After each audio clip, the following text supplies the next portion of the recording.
Umaasa naman si mamamayang Liberal Party List Representative Leila de Lima, mapapabilis ang usad ng kaso ni dating Pangulong Rodrigo Duterte sa International Criminal Court.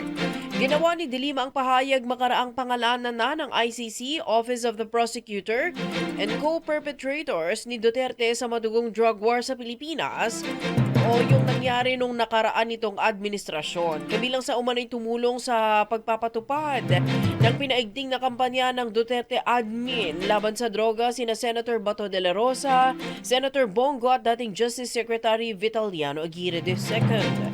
Giit ni de Lima, hindi kailanman makatatakas sa batas ang mga kasabot ni Duterte at dapat lang napanagutin sila sa pagkamatay ng maraming mga biktima ng war on drugs. We warned these people even from prison that this day will come. Like Duterte, they did not listen. Mayayabang pa sila. Many of them will now go into hiding, joining Bato on the lam. No matter. Justice will always catch up with them. Justice will be served. Panahon na ng pagpapanagot sa pagpatay sa mga kapwa Pilipino. Oras na ng pagbabayad sa mga krimen laban sa sangkatauhan.